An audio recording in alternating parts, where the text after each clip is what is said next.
Good Sunday morning. Thank you for waking up with us for the pregame to the pregame. I'm your boy, Shawn Xavier, alongside the storyteller, Earl. This is the Hot Tea Podcast, presents Football Talk live, streaming on Twitch, Facebook, and YouTube, brought to you by Xzno. Today is 12/17/23, rather than December 17, 2023. And of course, make sure you guys follow us on Instagram and Facebook at the Hot Tea Podcast. And subscribe to the channel on YouTube at the Hot Tea Podcast. Good morning, my friends. How we doing, fellas? Morning, sir. Morning. Feeling good? Feeling all right? All right. Yeah, man. Okay. Football. It's football. Yesterday was great. It was shit. It gave me a reason not to do shit. Like, literally in the morning, Right. I was like, you know what? Let me go see if I can get this boy a haircut because he got a performance or whatever next week.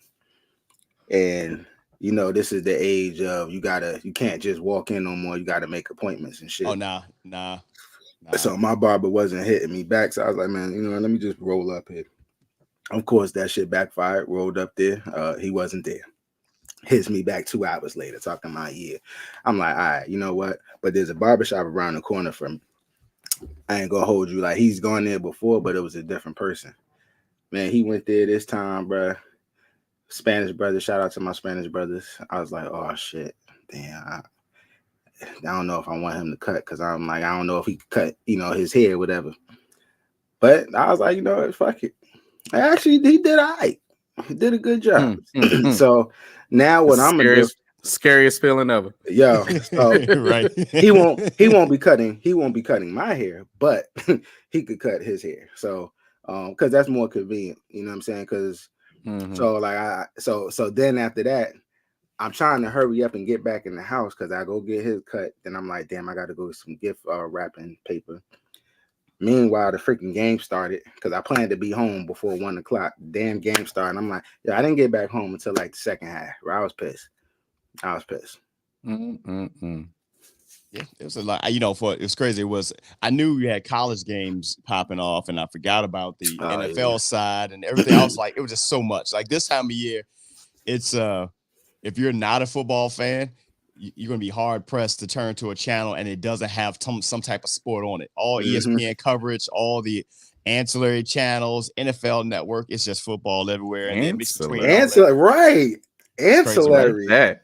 I'm about to look. How you spell that? Oh my God. I like that. And in between all that, you got basketball running on both sides. You got NBA and NCAA, men's and women's. Then you throw some golf in there. The PNC Championship was pretty dope. It's just sports time, bro. Like, it's all sports at this point. But let's get right into it, man. Since we're gonna go into a quick college football recap. We want to make sure we show some love to the young men out there because we're in that bowl season and such right now. Couple of games yesterday. I saw the App State one, Appalachian State over Miami of Ohio, and they run in there. If you've ever watched App State play, you know what you're gonna get. They physical as hell. They're going to run the ball, and they're going to play defense. That's exactly what they're going to do.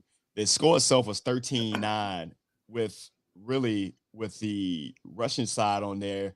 They put about almost 200 yards rushing against Miami of Ohio, which was a pretty cool game in this case. One thing I didn't see, I want to make sure I catch the game because I don't think it's on yet.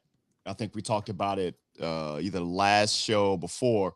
We were talking about the fact that JMU was going to miss postseason play because they were transferring from the FCS over to the FBS. But there's a rule in place when you're in transition, you have to wait 2 years before you can work in or play in postseason play. And my argument was, well, hell, they're ranked in the top 25 AP role, and they only had one loss. Right. So what happens? There wasn't enough 6 and 5 teams, I believe, to actually fill out the bowls. So by default, JMU, I say ODU, JMU ends up getting into a bowl anyway. Ain't that something? So I know ODU plays Monday. I got to see which day that JMU plays. Hey, go ahead. I looked up ancillary because I just want to hear you use it. Shoot. I don't know if you did, but I'm gonna let it ride. It says providing necessary support to the primary activities or operations of an organization. Dave, can you fact check? Did he use that correct or? Now, but I believe he did. Yeah, right. Because you know, there's multiple ways to use a word. When you go down, you be like, "Oh, also you're right. can be used as." Yeah, you're right. Yeah. Okay, I just wanted because it sounded great. It sounded lovely. Yeah, because the primary operation right now is football. I'm just saying. Right. Oh my goodness. I'm just saying. Yo, speaking, I ain't gonna hold you, bro. Like, I didn't really watch any college games yesterday. Like, it was on NFL. I mean. Honestly, you know, all the bowl games, all the games I guess I'm waiting for is the tournament, but that shit would it start like January or is it? Yeah, we'll get into that. Hold that thought. And then the last one I'm waiting for is, you know, we got y'all at Yankee Stadium at the what was the Stripe Bowl. Yeah. I got Miami. So yeah. By the way, JMU plays next Saturday at 3:30. Okay. That's what I thought. Okay. It'll be on ABC. Yeah, is that the red? Was it the Red Stripe Bowl or something? Red Stripe, yeah, Red Stripe. I just made that up. So it's something. It's something Stripe Bowl. It's something Stripe Bowl. Oh yeah. That's it sounded right. Is it Red Stripe? I don't know. Oh, man, you just said that shit. yeah, that's right. Huh? No, that is. I'll let you know right now. It's something Stripe. Wow. Bad Boy Mauer's Pinstripe Bowl. Pinstripe. I knew it was something Stripe. Bro, they've been better off playing in the Red Stripe Bowl because because I don't Yankee Stadium. Well, you ain't gonna have Red Stripe Bowl in Yankee Stadium. Absolutely not. Yeah, true. That'll be on the 28th. Yeah, that's depressing. That's depressing. Yeah, I'm good. I mean, I'm only thinking about it because I mean we ain't been to a bowl game in a minute. You know, it's depressing cool for y'all. You know, but no, it's cool. Like I like the bowl games. I've always enjoyed the bowl games, but I gotta be honest, they've devalued the bowl game so much since the BCS. You know, you go back to the main. You remember the main four bowls on the BCS era. You had the Tostitos, Fiesta Bowl. You had Rose Bowl. Yeah. Which was the other one? I think you had the Orange Bowl, and then you had the other one. Was it a Cotton Bowl? Or maybe that was one of the other ones, something like that. But it was like four main bowls. I don't appreciate that bowl. Yeah, I don't know. Really. I feel like they did that in Georgia or something like that. We playing in the Cotton Bowl, ma. I'll be damn if you do. I've been fighting all my life. How many picks did you have in the Cotton Bowl? What? We talking about interceptions or we talking about Wow. But seriously, man, you just set us back about 5 years. But look how many. Look how many black coaches we don't have, and you let me know how far we back. But in any case, man, they have devalued the meaning of the bowls, man, and it's gotten to the point now that of course we're doing the national championship and stuff like that. But even with that, can't be forgetting that if you're a runner-up like last year, Dave's Michigan Wolverines, yes, they lost to TCU, but it was still framed around one of the four popular bowls. And still then it lost its luster. It meant something to get to these bowls, man. And now it's turned into this whole chase for the national championship, which is still what you want. But at the end of the day, I almost feel like even that in itself is starting to get devalued because you walk out of that and being like, was that the real national champion?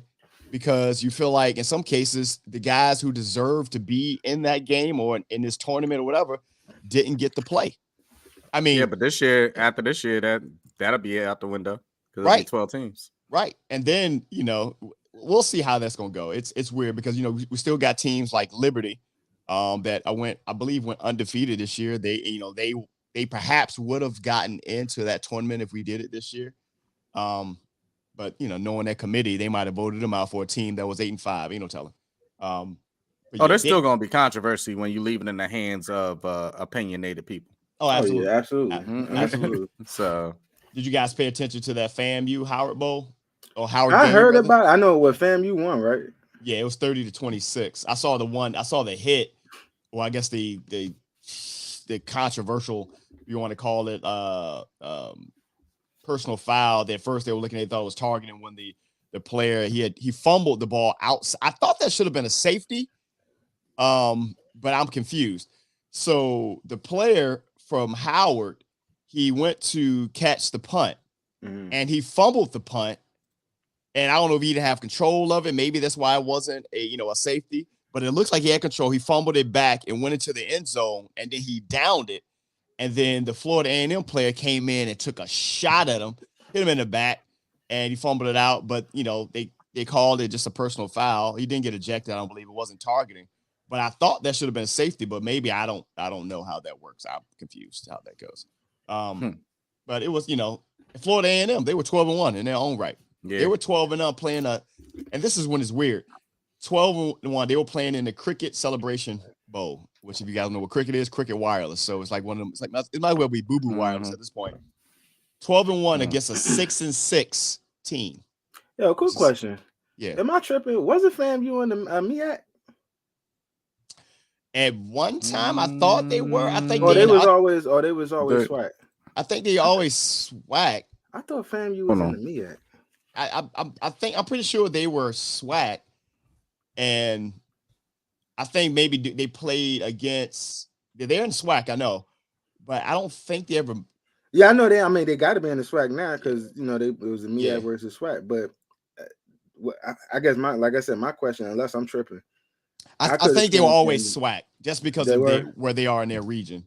So your MEAC teams usually like your Howards, your Hampton Universities, that pretty much that mid-eastern, Eastern. Don't be disrespectful. I know we ain't got no football team. Well, that's what I'm talking about. I'm talking about the football. I'm talking about the football side. Yeah. We used to have a football team. Shout out to our show. You know what I'm saying? Yeah. We used to. Yeah. It was just weird how this all went about, man. Like it's those things. I mean, but at the end of the day, what's cool about the bowls is you give these players who don't get that television exposure throughout the year, you give them this moment on national television, no matter if it's just a regional broadcast, something like that, but you get the eyes on them to show what they got. And in some cases, this gets some of those guys into something like that. They were part of the MEAC. They just came. I'm looking at it right now.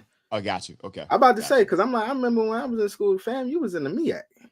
Got you. Which is kind of weird. None of this stuff makes sense because MEAC is what I think is Mid-Eastern Athletic Conference, which I'm like, ain't nothing Mid-Eastern allowed me. They were so I guess for a lot. Yeah, but it's always that way. I mean, shoot, professional sports are set up that way. Yeah, I know. Yeah. How is Dallas NFC East? We could really roll with all that. That's true. Let's get into something else, man, that's going on in the college, because there's some other bowls that are happening along the way, but something that is happening right now that I don't know if it's getting the necessary coverage or not. The portal. The transfer portal is going insane right now with players moving between teams like no other. I think the most high profile one was the player, I believe, that he transferred from, correct me if I'm wrong, Dave, transferred from Ohio State. I think you're talking about the quarterback? Yeah. I'm trying to remember what school. And it was a big to-do about him leaving and going to. Yeah, Ohio State, they lost their quarterback. Right. I think Georgia, did Georgia lose theirs? I can't remember. Another but Ohio State definitely lost their quarterback. Yeah, because it was a big to-do about him leaving, and I've seen a lot of people talking about the fact that he didn't want to compete, for the position out in Ohio State. And correct me if I'm the wrong. Well, he probably wasn't going to have the position. Right. Yeah, he wasn't. Right. He wasn't. Think about the draft class that's probably going to be coming in. Right. He wasn't going to have that position. Yeah. So it's so at the end of the day, you gotta, no matter how people feel about it, you gotta do what's best for you. Yeah. If you're right at the stage of trying to make the cut of making an NFL squad eventually, and you're about to go into a year that most likely you're not going to start, and you just came off a year that you really didn't shine, besides Marvin Harrison, and that ain't hard to do. Yeah. You know what I mean? So, yeah, he probably should. Yeah, it was in his best interest to leave. I mean, that's what it was. I mean, especially too, knowing that it's a good possibility that Marvin Harrison is going to stay with that bag that they throwing at him. You know what I'm saying? Which I'm hearing, mixed things, because there's part of it saying that there's no truth to the amount of money that he's being offered on the NIL thing. Let me tell you this. I'm gonna tell you this. Here's gonna be a telltale sign. If he plays in that bowl game, he's coming back.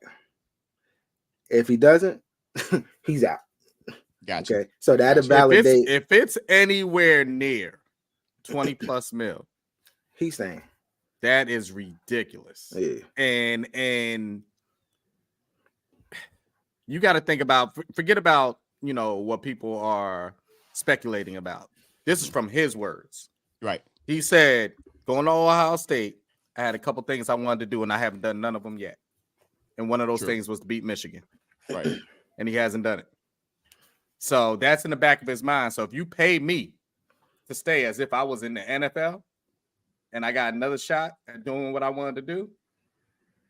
But let me ask you this, Dave. I don't know. Let me ask you this. To me personally, I'm like, I think that shit sounds good. You know what I'm saying? Because it deflects from, in my opinion, the important piece, which is, are you gonna pay me 20 mil or somewhere in the vicinity? I'm gonna stay there. Yeah, that Michigan shit sounds good. Because my thing is, honestly speaking. Well, no, I put that money in there. Yeah, I know. I'm just saying. Yeah, I'm just saying. I'm just like, I think that he said that for media's sake. You know what I'm saying? Yeah. Like, because, like, I mean, you ain't gonna say, well, I'm staying because of the bag. Like, you know, well, that's all me personally, forget Michigan, forget Ohio State, all that type of stuff. You do all this to get to the point of getting that bag. Oh, absolutely. Absolutely. And I know his agent is in his ear. If he is on the fence, like, bruh, this ain't guaranteed next year. And realize that is your rookie contract. Right. You got to prove yourself in the NFL to get the bag. That was my point. Yep. So, you know, you can do what you want to do and run around this field for Ohio State if you want to another year. But I mean, also, too, you're like, if I'm getting 20 million, I mean, it's almost, I put it, I'm not even going to say it's almost, it's a lock that this man is going to the NFL. You know what I'm saying? Oh, like, he's absolutely coming out of the first round. It's just all of a matter of where. Even if he got injured, yo, he ain't falling no farther than the second round. You understand what I'm saying?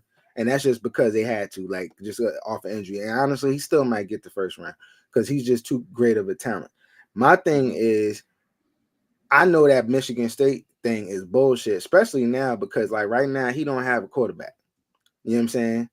And you know, so it's like, you ain't Michigan, him beating Michigan. Yeah, Michigan. Yeah. He doesn't have a quarterback right now with McCord. What's his name? McCord.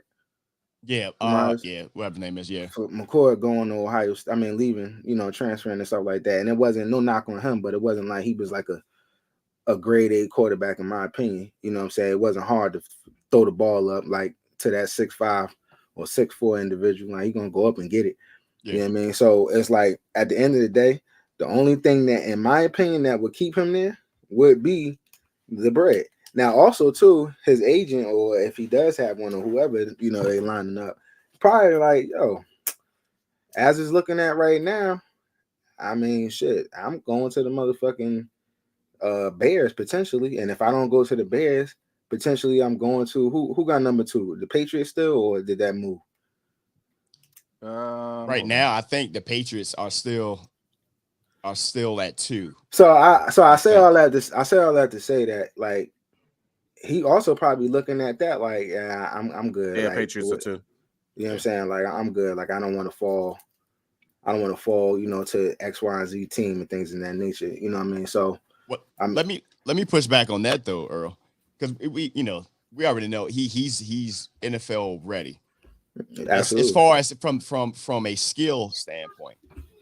But, you know, the other side of the NFL is the mental aspect. And I think that now, considering where he comes from his lineage, you know, Marvin Harrison Sr. and such. But so as far as junior, he may be an outlier. But what happens when you get those players that, and I get it, you're trying to secure that financial bag, but do you think, either one of you, do you think this takes away from the ability to be coached or hold yourself accountable or really give your full effort when you get to a team, especially let's say you get to a team, because if you go to one of those top picks, almost not 10 times out of 10, you're going to go to a team that is, well below 500. They are probably, it's going to be a bad situation. So what happens if you come out your last year in college, you did get something 10, 15, 20 million, which may be the outlier in this particular case, but you go to a Bears or you go to a Patriots or one of those underperforming teams, and then you see that the season just ain't going right, and you just throw your hands up like, look, I ain't got time for this shit. I'm already paid. How does that affect them going forward? Because remember, a lot of those guys, they're trying to get to that bread, and a lot of these guys who don't have these opportunities, they play because they're trying to get to the contract. But if you already come in heavily incentivized with it, does that take away from the work ethic? No, only reason why I say that, because it's not the NBA. Like, that money ain't guaranteed. So like, he gotta perform to get to the bag. Like, he's only on that rookie contract, so he ain't gonna garner more than 20-30 million for over the course of those 3-4 years.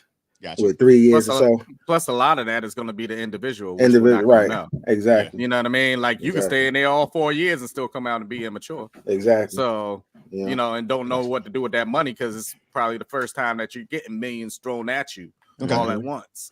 So, whether you're playing or whether you're not. So it's a pretty tough thing to call. And that's why it's really those people sitting in a room looking at more than just the play of the individual. Gotcha. There's some people that you already know just the way that they act off the field. Right. That you're like, Right. But I also think this is going to be something. The system and the setup makes a difference too. Because, I mean, yes, it does. He goes to a team where he honestly he need to go to a team where he's going to be the unequivocal number one. You know what I'm saying? If he goes to a team where he's like the unequivocal number one, then I'm like, all right, you know what I'm saying? Because it'll be easier for him to make a name for himself. But if he's going to a team like, I ain't gonna hold you, like Chicago Bears, like, arguably he could be the best wide receiver on that team, but you also got a Moore over there. You know what I'm saying? He ain't no slouch. You know what I'm saying? So it's like he got to do a little bit more fighting, opposed to like if he went to the Patriots. And now it's going to be a lot of weird shit going with the Patriots, because that Belichick ain't coming back and they don't have a quarterback. So that's the thing, though. I was about to say I would. I think in that case, he would probably prefer to be, if he had to choose between the two, in Chicago than going. Oh yeah, because it's more established. I mean, not established. It's just the fact that you got a quarterback and the other one don't. But yeah, that means established. Okay, all right. All the big words you be using, you don't know. Yeah, man. I mean, I'm with it, man. I hope that. I guess my biggest thing for me is I like to see that these guys get compensated handsomely for what they're doing, because all the money is being made at these schools, especially these big schools like your Ohio States and your Alabamas and Georgias and those guys. I mean, hope that Shawn, before you get off the topic and stay on what you were about to say, but also think about it too, because you began this with the transfer portal. Right. A lot of these Heisman winners, where did they come from? Transfer portal. They sat back and they were like, hey, you know what I mean? While I'm good here, I'm not shining. Let me make this transfer over to this team with specifically like quarterbacks, with this quarterback driven coach, and I'm going to shine. I'm glad you said that, because that is the one good thing, despite the way they look down on us and allowing these guys to transfer, which if a coach can leave after signing a 10-year deal and can leave and go somewhere else, whatever case may be. But let me ask you, go ahead. The reason I like the transfer portal is for Dave's exact point. And the biggest example of this is Michael Penix. Michael Penix used to be the quarterback at Indiana. The last good quarterback they had at Indiana, Antoine Randall L. Damn. What he went there. Forget that he went there. What did he play when he came to the league? Wide receiver. Exactly. So the last good quarterback they had was Antoine Randall. I mean, they do that to a lot of black quarterbacks, though. But but that point. So happened for our Michigan one, right? Yeah. And Randall L was not even built physically like Michael Penix is. So he goes there, he transfers to Washington, and he ends up being one of the runner-ups into the Heisman in this case, and it's going to look like a really good prospect for whatever NFL team gets him. So let me ask you a question while you're on the whole transfer portal situation. So recently, a judge had granted athletes who transferred 2 or more, I think twice, at least twice, right? Right. Eligibility through the spring and the winter. So right now, I mean, as for these next 2 weeks or so, I mean, they're good. But if they rule and they say like this, short-term ruling, if this, overturns, that's going to screw mad people. Yeah. Especially with the portal and how just open it is right now. Like, yo, I could be here for 1 year and I'm out next. You know what I'm saying? Like, I'm a red shirt because I don't like this shit, or I'm injured. I'm a red shirt, and then I'm gonna go ahead and, like, that's going to screw mad people. Mad people. What's your thoughts on that? I think if anything, this is going to force schools to be more accountable when it comes to hiring coaches, because these kids, man, and they remember they're high schoolers at the end of the day. These kids are transferring to get a better opportunity to win. When these schools go out and they hire these haphazard coaches and just these guys who aren't qualified, hell, I would want to leave too. Now, I think you got to add some restrictions to this, because if you got a kid jumping from spot to spot to spot because he doesn't like the fact that he's having to compete, then that's when it kind of gets, the waters get kind of muddy, because you get there, you feel like, hey, I'm going to be the guy. But if somebody, you know how it is, somebody comes in and they just balling out, they beat you out of your position. If your first thought is, well, I'm going to transfer somewhere else, that kind of like, that makes for really bad habits. It's like a job. If you have a career and you decide that, well, that you feel like, well, since I've been on this job for 5 years, I should automatically get the promotion because I've been here the longest. But if you get a person who comes in and they just killing it because they literally are killing the position there, and you like, I'm leaving because they looked over me. Nah, you just ain't put the work in. You just thought your longevity was going to get you there. Thought you had to make. Yeah. So hey, put up Eric's comment real quick, because we were talking about this earlier. Yeah. So Eric, I agree, but in this particular sense of the OSU situation, he's not going to be there. He's not going to be the starter. So we were discussing this before, like, while being at OSU, Ohio State University, and being able to shine on that type of platform, what if you're not even playing? And I can tell you, it's over 90% certain that he would not be the starter next year for that team. Yeah, especially with the draft class that they're pulling in. I think I saw one of the quarterbacks coming in. I forgot his name. There's a black quarterback that I believe that they already have on the books. So yeah, he wasn't going to be the starter regardless.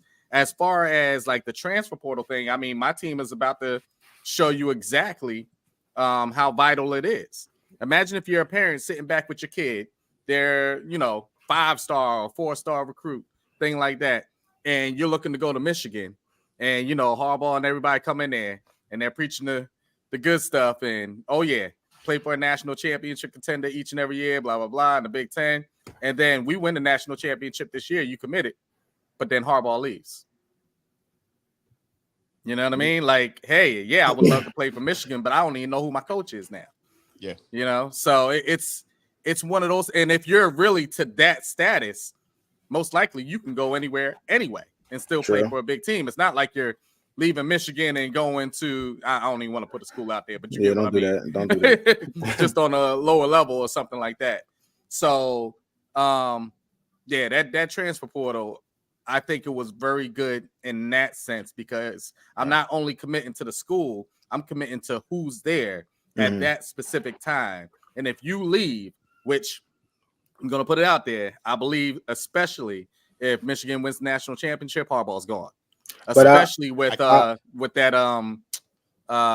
Chargers position coming open. But you know what? To also to add on to that, like, McCord, he already knew that he wasn't the man there. You know what I'm saying? Like, they knew it. Well, Ohio State got to where they Ohio State offensively got to where they're at on the heels of fucking Marvin Harrison Jr. Yeah. You know what I'm saying? So like that's why, like in that case, he already knew. Like he's saying the recruits, like the people coming in, he already knew. Like, shoot, you know what, Earl? was not here to cut you off, but it goes to your point.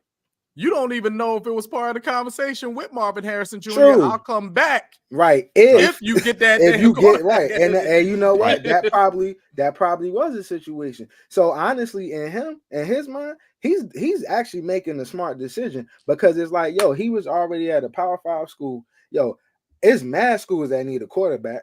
You know what I'm saying? I could go somewhere else and probably have a better chance of really showcasing my talents, maybe on a lower tier, and actually increase my stock a little bit to go to the league.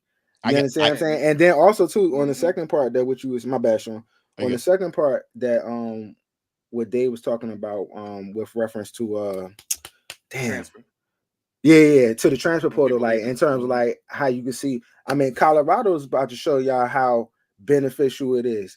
You understand what I'm saying? So like, they brought up a great point, with hardballing them and things of that nature. But I mean, the transfer portal is looking really good for like a Colorado, because you might have a 3 or 4 star athlete who they was pumping up, and hey, I got Ohio State or I got Georgia, but you competing with other 4 or 5 star caliber athletes, so you're competing to get on the field.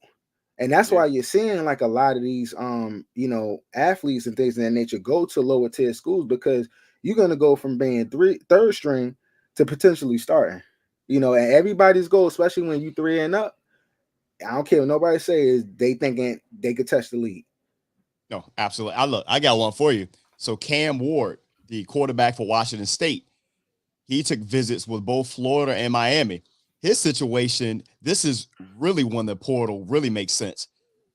There's no Pac-12 next season. Yeah. And so Washington State won't be in a conference. So he's looking to transfer to either Miami. Well, right now he took visits with Miami and Florida. So his situation, and right now Cam Ward is one of the most sought after quarterbacks in the transfer portal. So his makes complete sense because your whole conference is being dissolved. So now, will he end up in a great space? I would love to see him in Miami. I don't know if I would love to see him there with that particular coaching staff, but we're going to find out and see what we got. But in this case, it makes sense. It does make sense because there are decisions being made that these kids, these young men, have nothing to do with, or they can even fix. You'll go to a school and oh my God, I messed with him today. Oh my God. I have an interesting story right there, Kaleo, but I'm not gonna say it right now on the air. Shout outs to Eric, no. Oh man, but man, it's gonna be interesting, man, to see how this thing goes out. Idiot. I know what you're talking about. Plays out. And I'm curious to see that. And since you mentioned Dion, I don't have the numbers directly in front of me, but they showed a financial impact this season of the Colorado Buffaloes. Yep. They added about 114 million to the local economy this season alone. And for a team that didn't even have the money to even pay Dion coming in. Right. So that alone, man, is great. I know, you heard a lot about the Taylor Swift effect, not to bring her in, but it goes hand in hand. Her concert boosted economies around the nation, her going in, her like employing so many people. So the fact that, yes, they were under 500 this season, but they brought 114 million to the local community of Boulder, Colorado, and now they are hitting the transfer portal hard, getting in offensive linemen and stuff like that. I still think they will need to develop some cohesion because that's a different group compared to everybody else. Everybody everybody has to. I mean, that even for teams that's established. You know what I'm saying? You got new people coming in. At the end of the day, it's a system, and that's why it's good to get them in early so you can start to build that cohesion and things of that nature. But that's an everybody problem. Yep. And this ain't the NFL. I already read right through Eric's thing, and I agree.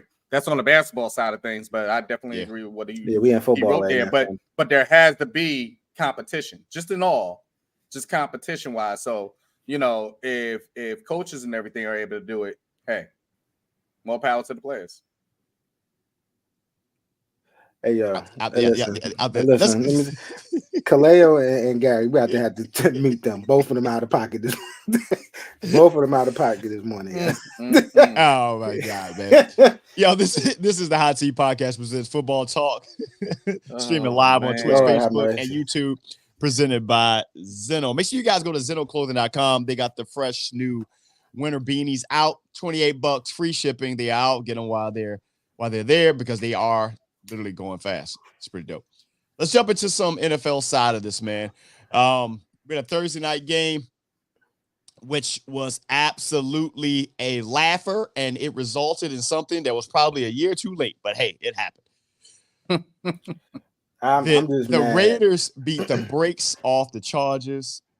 It wasn't even as close. That 21 was with the backups in. It was 49 after not points. scoring a point the previous game. Yeah. After that scoring, now they point. That was the one with the Patriots when it was 0-3 or 3? It was 6-0, 3-0, something like that. And they behind a quarterback that looked like he was a extra in the movie Super Troopers, if you know, you know. In Vegas, the Raiders, man, look like a completely different team than they were under Josh McDaniels. If nothing else, those guys look happy to be playing, bro. Like, coaching matters. We just did a whole segment on talking about these kids transferring because they want to go to a team that's quarterback friendly or something like that. These professional athletes just wanted to play for a coach that had some goddamn sense and that they believed in. And they got Antonio Pierce out there, who's the current interim black coach, which history shows us that he probably won't have this job after the end of the season. I wish he would, but I'm mad you said the current interim black coach, not the interim coach.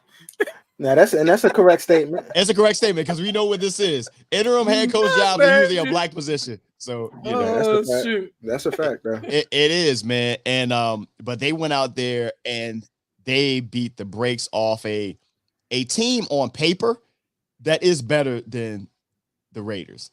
The Chargers they were without their quarterback and Justin Herbert, but they still got some guys on defense, on offense, and it resulted in Brandon Staley and their longtime GM, Tom Telesco, who's been there since like 2012, 2013.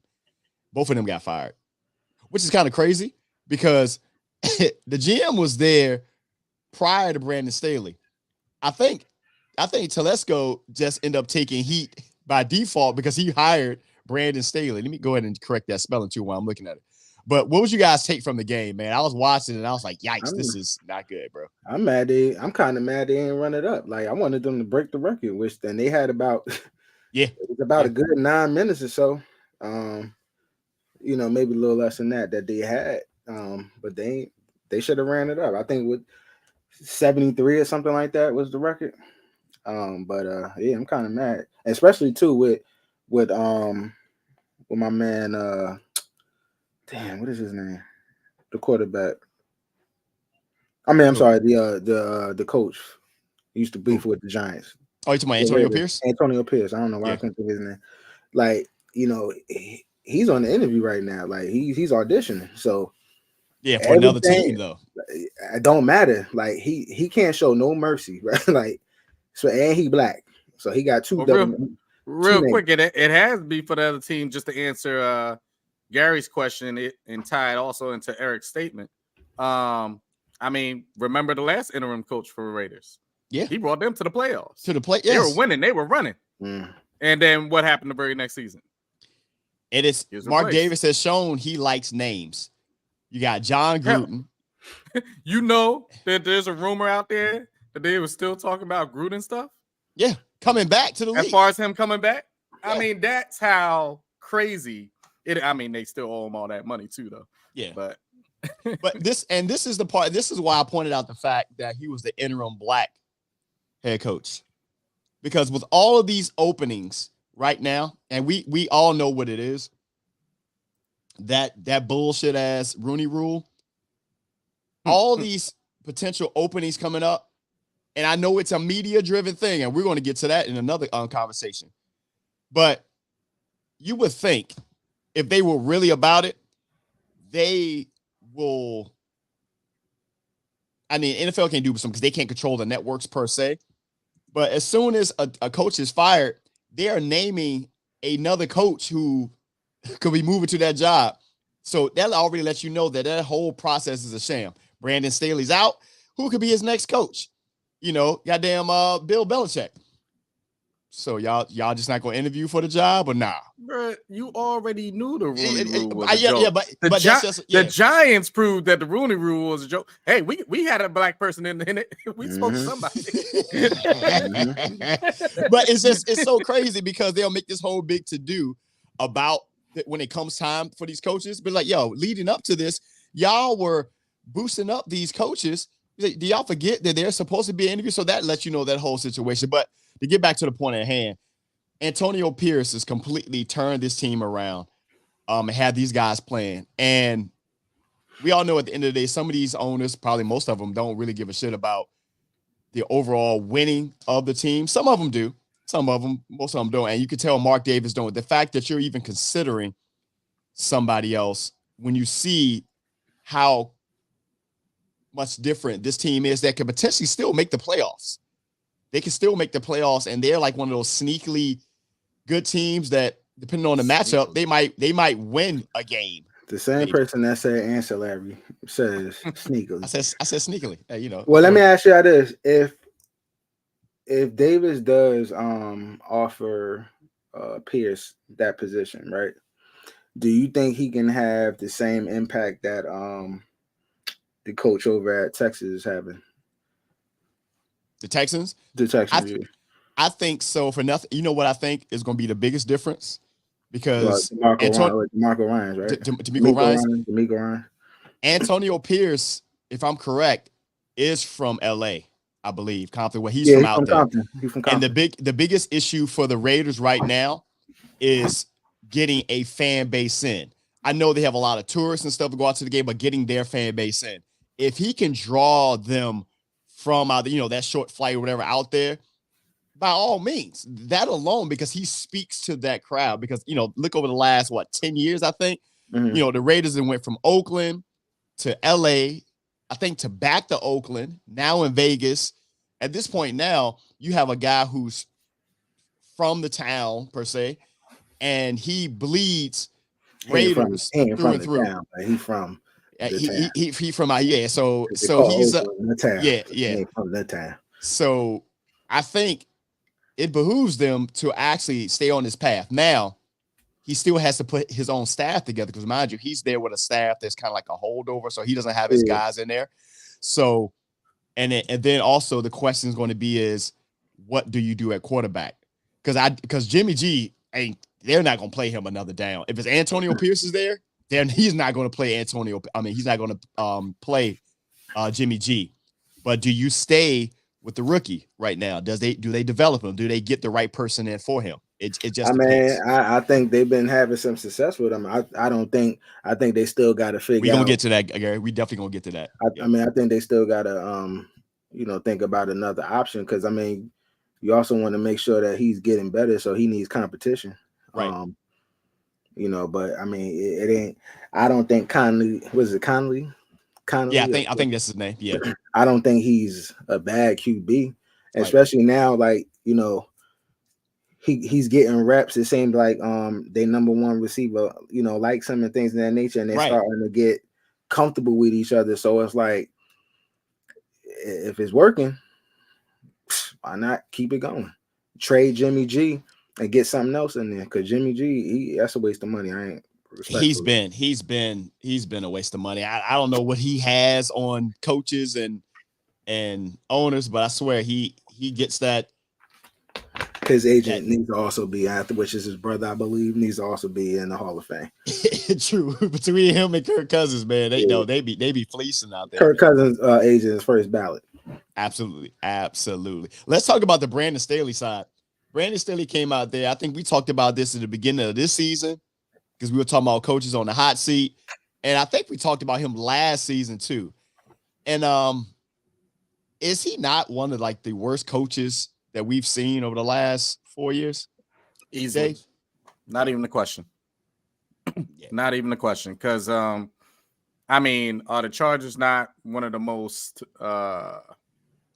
underperforming teams with talent that you've seen in sports?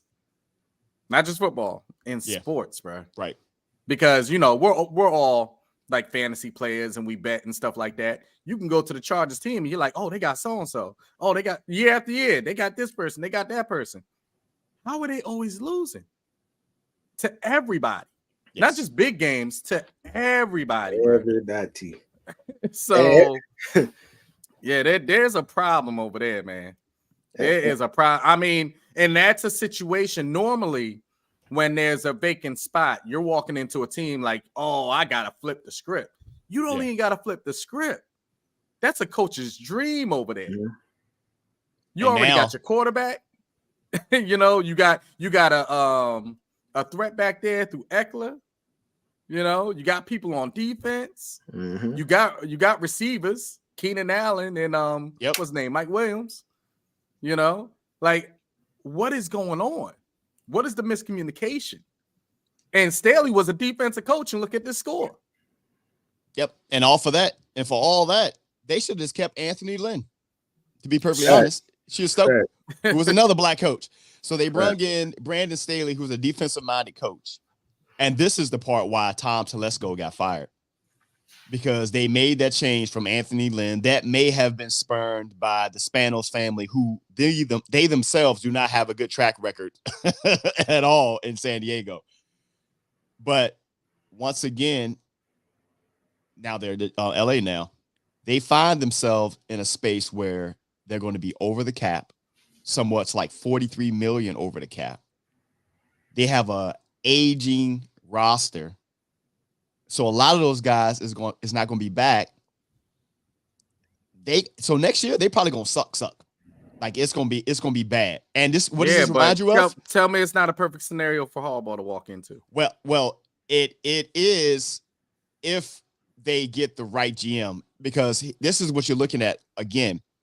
This same scenario has played out when they had Phillip Rivers. They had Phillip Rivers. They had Antonio Gates. I think they had what was their receiver they had back then outside of him? I don't know why I'm thinking about Keenan McCardell for some reason, but it's a different receiver. But they had a bunch of old aging players, and they were in cap hell. And then it was, it went downhill. Now they got a young quarterback that they're getting beat up. That Justin Herbert, as great as he is, he still is not developing on the level of the Joe Burrows and those guys. He's built like you want a quarterback to be built, but there's still some flaws in his game. So he's kind of falling behind his contemporaries. So whoever comes in, man, whoever comes in this season has a lot to change for that team. Just the cap stuff alone, like you're over. So you got to cut guys. So was it Casey Hayward? Because that's when they had Melvin Gordon. Yeah. So now, that team took a step back, and Brandon Staley just made it worse. So much so those guys quit, bro. Like, there's nothing worse than watching a team. They were just out there like, bro, look, we don't even like this dude at all. And they didn't mind getting skull drug on national television. And it was, yeah. And AP was trying to run it up, though. He was trying to run it up. As a coach, I mean, of course, if you're not coaching currently, you'll be fine with going wherever the hell you can go. So let's just put that out there. Right. But if I had choices, you walk into that Chargers and you already got yourself a QB. You are 50% pass. Yeah. Like you're starting with a handicap already. With a boost, I should say. And then that Chicago position with all them picks, it's you get to paint the picture whatever way you want to. Those two right there,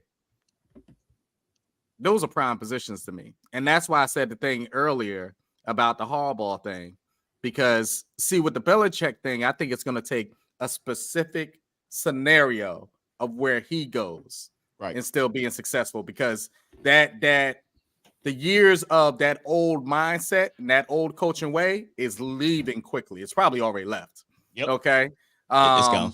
And you throw him into a situation with one of these young quarterbacks and you stop their progression, you just set your whole franchise back.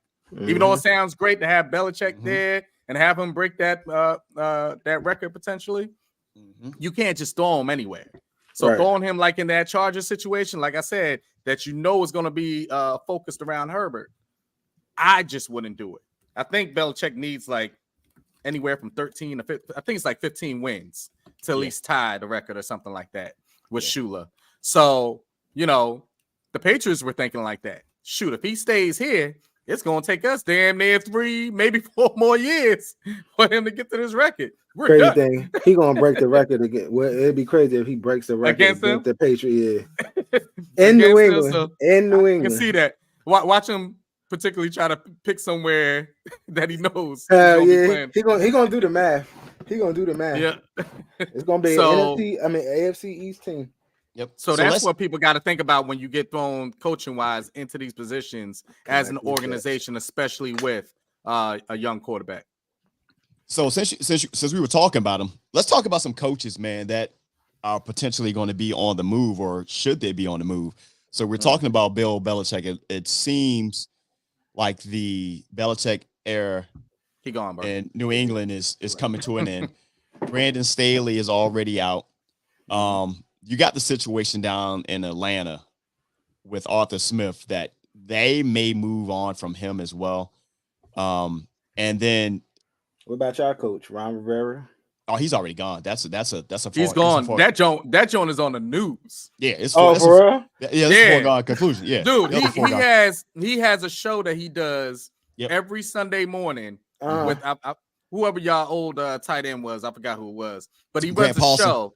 Yeah, that sits back and he talks with Ron Rivera every single week.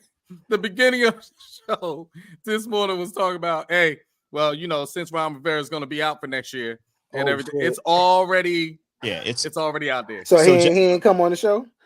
Oh, he's on the show. He has to. That's contractual. Yeah. Josh Harris came in and this is what he said. He said, "Look, I'm going to give you the year to prove what you got." And if the season had went the other way, they might have brought it back because he still has 1 year on his contract. He still has 1 year left. But all of those bad decisions really just came home to roost for Ron Rivera as far as the staff and everything that they built, and it just went out the window. Cool question. Since he's been a head coach, how many freaking successful seasons has he had? I think like 4. Literally, I think it's like 4.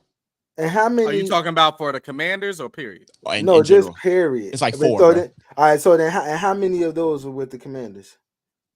If you count the year that they won the division, but they were still 7-9 that year. Oh yeah, that first year, when they won the division, and I think there was no fans that year, whatever case we know when we won the division that year, I think, I think we were still 7-9.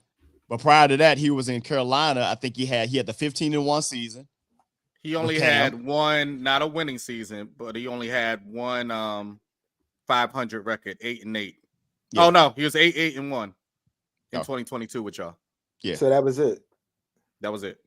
No, yeah, that was it. Yeah, that was all. So and it was funny about that is they was like, well, with 17 games, there's no way a team can be 500. Ron Rivera was like, hold my beer. We went 8-8-1. How the hell do you still end up at 500 with 17? That's just wild. But yeah, he had the 15-1 season in Carolina. Listen. Hold on, because I got it right in front of me. Yep. He's had 1, 2, 3. And then if you want to include that one that was 8-8-1, he has 4. What did I say? I said 4. His whole career. I know. I've been tracking him the whole time, brother. 4. His whole career. Yep, his whole career. He's 12-4, 15-1, 11-5, and then the 8-8-1. The rest of them all below 500. Yeah. Not to get too far with it, as a person, man. Ron Rivera is one of the most respected people in NFL. But when it comes to he actually is. He actually is one of the most respected as a person of character and stuff like that. But when it comes to coaching, he comes from Dave spoke about that old way of coaching. Yeah. Yeah, the game has passed him by, and he has not evolved with it. He hasn't been a Bill Belichick who was able to keep up with it, but now he's kind of stuck in his own ways. Same thing with Josh McDaniels. The game has passed him by, whether it's from the analytical side, just the way that you approach these new players. He just can't reach them anymore, man. And now it's showing. So we're talking about him, Arthur Smith, Robert Salah in New York might be catching the door as well. I think that's a tie in to Rodgers. Though. Actually, I don't. I don't think he is. If anything, the offensive coordinator should be, which is Rodgers' boy. I was about to say that's Rodgers' boy. Should be on the hook. But honestly speaking, Rodgers, he got one more year on his contract, if I ain't mistaken. Yeah. You talking about Aaron Rodgers? Yeah.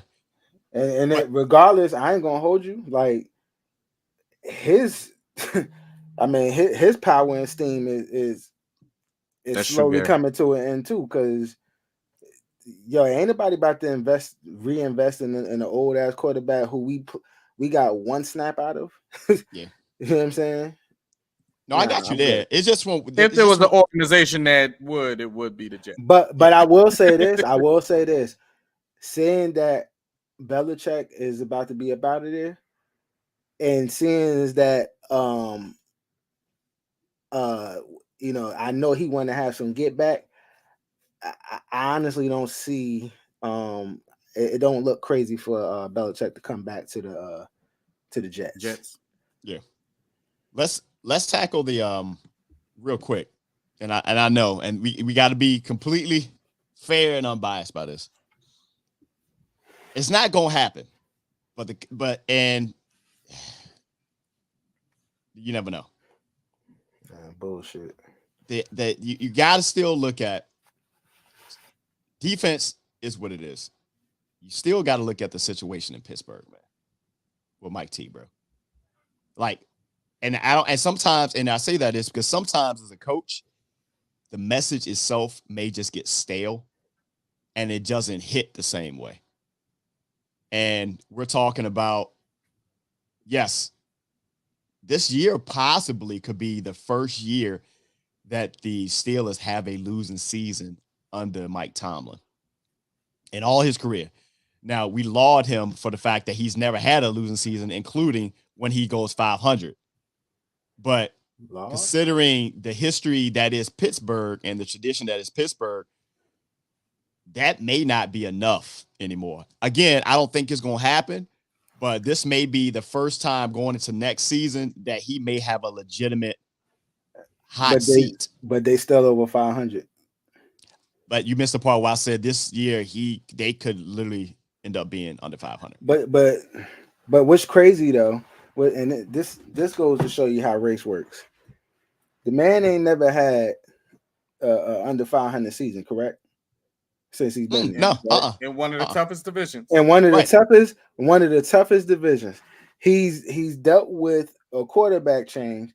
And when I tell you, and when you say like potentially he can be under 500 this season, but still with that, after over 10 years of being the coach there, we're putting him in the question of will they potentially not bring him back next year, which is crazy to me. Meanwhile, what I said was next year he could be on that hot seat. No, but there's even talk saying like, they might be trying. They need to probably move on from him. Mm-hmm. A lot of the fans are screaming it, but to me, like that's wild. That is wild. But you missed that point. Sometimes though, man, and I'm not advocating for it. I'm just saying sometimes as a coach, that message could just get lost, man. Like it just gets stale. It's like you being a leader of people at a company or something like that. And I ain't gonna lie, I experienced this personally. You could think that, hey man, look, I'm saying the right things, I'm doing the right things to motivate the people who report to me. And then after a while, if you just see nothing is getting better and you're constantly like beating yourself over, saying, I don't know how to get over the hump. Sometimes that message, they just tune it out. Like it doesn't hit the same. Like it doesn't hit the same. And that may be the same thing where you see up in New England with Bill Belichick. Hell, we talk about Ron Rivera. These guys, they come from an old thought of football. And sometimes, with this new, you talk about this all the time, Earl.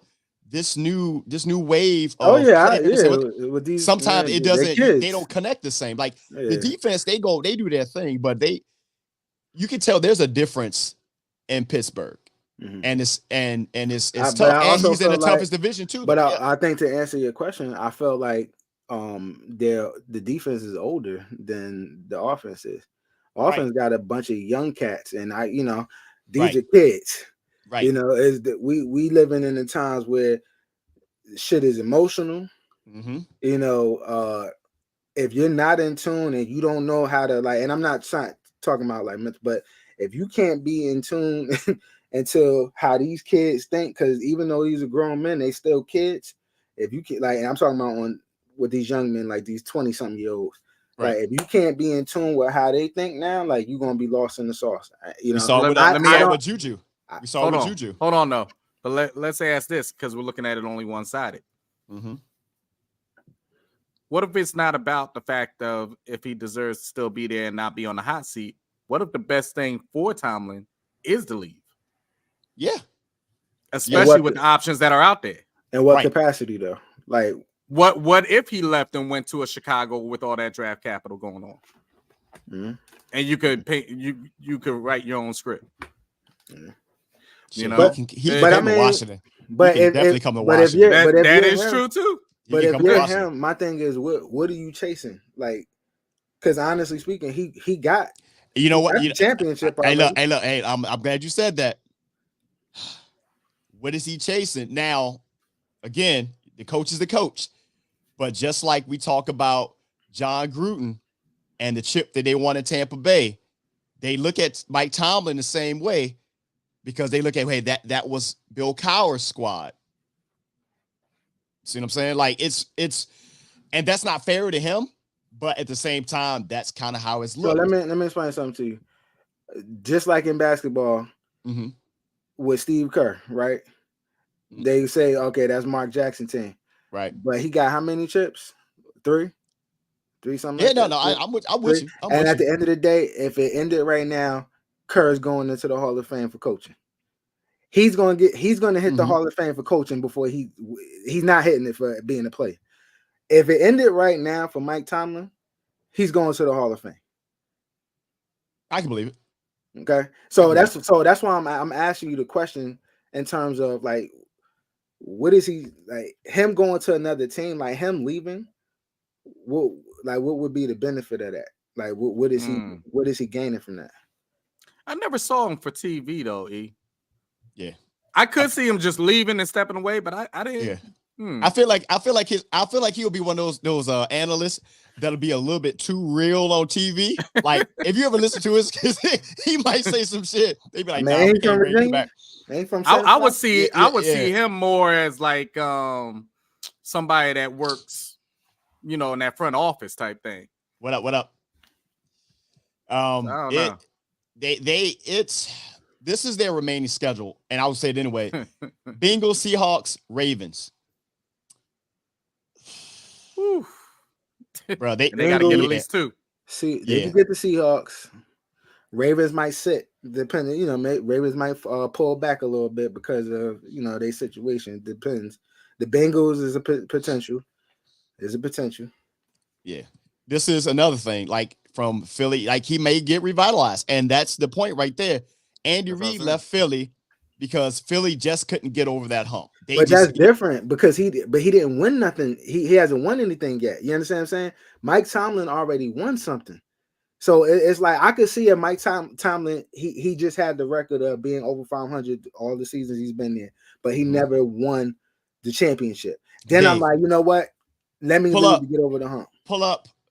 Pull up Mike Tomlin's records since they won the Super Bowl, or Gary, either one of you guys, since they won the Super Bowl.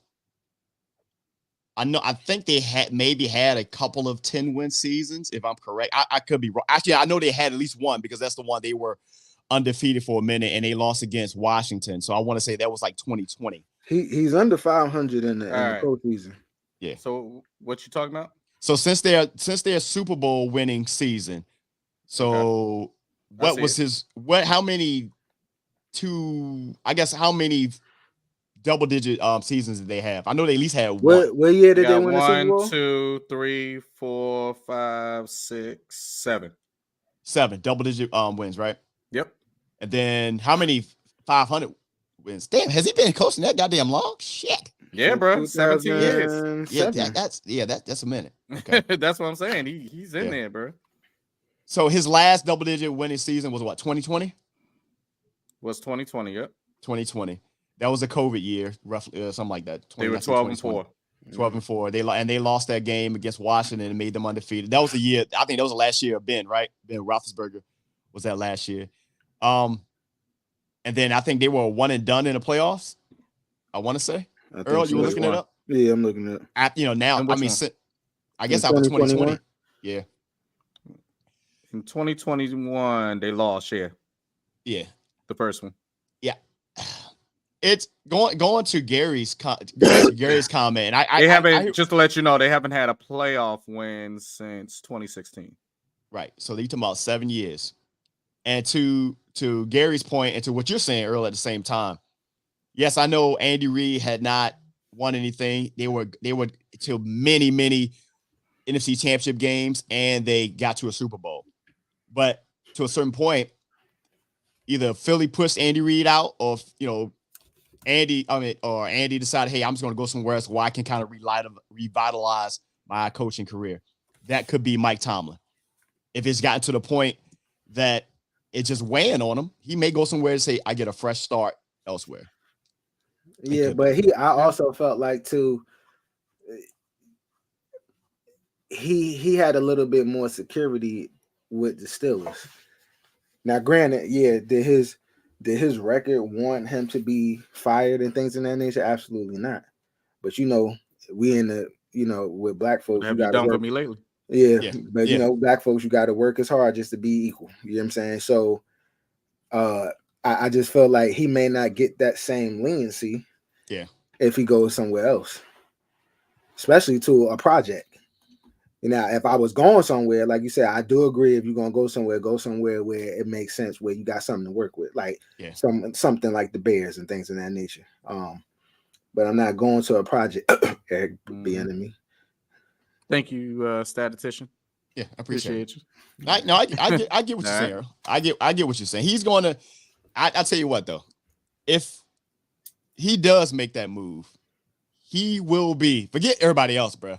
He will probably be the most sought after coach. Period. I don't want to keep it just on him, so I'm going to throw a curveball at you, Shawn. Yeah, go ahead. If you listen to your owner's, the Commander's owner, statement about Ron Rivera, basically in the sense of we're going to be moving on from him. Yep. He said, and specifically, and we're going to be moving certain people out. Yep. Which still leaves that question mark of, so what's going on with the enemy? Yep. So because when you just say everybody's gone, everybody's gone. He put it so particular to the sense of, but this may happen. Yep. So what do you think?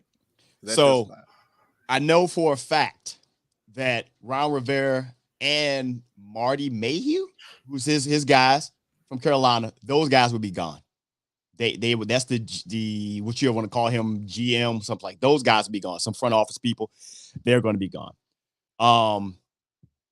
Eugene Shin, who was the statistician guy, he was actually with Baltimore. He was also with, I want to say KC as well at some point, came in. That was the guy who brung in, who actually helped them, I guess, gave information or how they did it as far as the facilitation of the trades for Montez Sweat and Chase Young out of there. I see Eric Bieniemy coming back. And the reason, and this is the tension. And however they did this, I'm not sure how they decided on this. It's kind of weird. Or something I said before. I agree. If absolutely.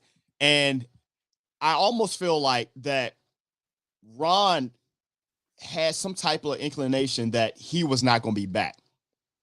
So a lot of these coaches, man, they know Ron is a Hispanic coach. There's not very many Hispanic black coaches in the league. We know that. And I said it at the beginning of the season, was it something to where Ron Rivera brought in Eric Bieniemy with the mindset that I'm going to help this guy get a head coaching position? Because remember, Ron Rivera came up under Andy Reid as well. So it's like, you know, you're reaching back to help another coach. But where the tension came in was Eric Bieniemy comes in with a level of accountability that Ron Rivera never had as a coach that I saw. So much so that some players who are soft as shit started to push back on it. And it was a couple of times on the sideline to where Ron Rivera was so hands off that it rubbed Eric Bieniemy and those guys the wrong way. It's like, man, look, we need you to lead these guys. Like, I need you to hold people accountable. That's why you end up having Jack Del Rio and these guys left. I see him coming back because they see something that they took in this quarterback that they want to see that push forward. Now, the crazy part of that is this only works if Eric Bieniemy is the head coach, because I do not see a head coach coming in and the owner saying, hey, you have to keep this offensive coordinator. It doesn't, you want your own guys. I don't see that working. That it only works that way. So we gonna see. Eric Bieniemy needs to take his black ass back to KC and just go into the Hall of Fame as one of the greatest offensive coordinators. You say what the fuck you want to say, whether that's was it Reed that was really behind it, doesn't matter. You know what I'm saying? You're getting success with Eric Bieniemy. Just stay the course, bro. Stay the course. I told y'all his dumb ass should have stayed where he was at. Yeah, I'm not sure what's going on here. But that's gonna be that. That's gonna be that part. We're gonna see where that goes. Since we're talking about Andy Reid, real quick. So the NFL out here still running pockets, huh? If you guys saw, Andy Reid and Pat Mahomes, they went off on the league regarding that play that happened last week it was, and that resulted in what looked like a touchdown, but only come to find out that your favorite receiver, Kadarius Toney, was, offsides by a lot. And the play got called.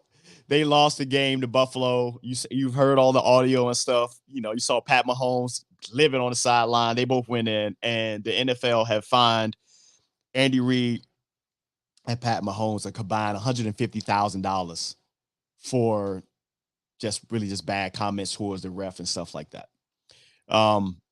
Mind you, they're saying it should have been warned because he was offsides, this, that, and the other. But mind you, remember, this is the same Kansas City Chiefs team that at the beginning of the season, we were talking about that right tackle that kept being offsides or kept jumping and stuff like that. But this goes to a bigger story. The refs in this case were right. He was offsides. But there's been plenty of times this season that we've been talking about the fact that the refs have been making really trash-ass calls, whether it's been like the unnecessary roughness stuff, even on offensive players and something like that. And I wanted to get you guys' push feedback on this so we can go quickly. Dean Blandino, former ref. I believe he's typically on Fox, if I'm correct. He's one of those refs. They always pull him in and ask, hey, where do you see Dean? Something like that. He actually made a statement. And this is quote. He said, the NFL officials have been approached to manipulate games for sports betting reasons. He said that. They've been approached to be more involved into the games, and you can take that how you want. So the fact that the NFL is fining people for speaking out on that, when it's clear that these refs are adding their input into these games, sometimes in the wrong way, it's a problem. And this is when you start to see the ugly side of betting. So I want to get what you guys' take on that real quick. I mean, so freedom of speech isn't a thing anymore. Right, Eric. Right. Just You know, I mean, refs are humans. Like they're not gods or anything. Like they make a lot of bad mistakes. You know what I'm saying? And they're not above criticism, feedback, whatever you want to call it. You know, and for them to have to get fined for, you know, speaking their displeasure, like I don't see what the problem is. Like refs aren't fine for making these simple mistakes, especially. And my thing is like you're making mistakes. I give grace to refs back in the day before replay. You know what I'm saying? But you're not finding refs for making mistakes. I mean, some astronomical mistakes in the world of replays. You know what I'm saying? So like, yeah, I think that's bullshit. I mean, NFL already been bugging with these fines and shit like that. But this is a different level. Now you can't say shit, you can't dance. Yo, if you out of dress code, they fine you. Like like they're bugging. Well, and it's kind of what Eric was saying in the comments. It's also to the way of how they decide a game too, because you got to set the precedent. You know, we always say it, especially when we watch basketball and stuff, and we say to the fact of, oh, they're calling this game tough. You know it throughout the whole game. That's exactly how it's going to be with that referee crew. When you let something go throughout the game, and then when the game is on the line, then you decide to do something, it changes everything. Right. Yeah. So was he offsides? Yes. Yeah. Did he look over and do the check with the ref? Now that I saw the whole game, he actually did. Okay. On that play, I missed that part. He looked over. He looks over real quick, you know, and they say when you're off like that, you're supposed to get like some type of warning. It's like a spoken code within. Right. So that's what frustrates me. I told y'all on one of the episodes when we were doing the tag me in joint, and I said to y'all, I get sick when the refs are right on the line of a call and they stop the play. Just let it go. Right. And then you can go back and check it. But if it turns out the other way and that team could have scored, now you just changed the game. Yeah, you can get the call right, but the play is dead. Yep.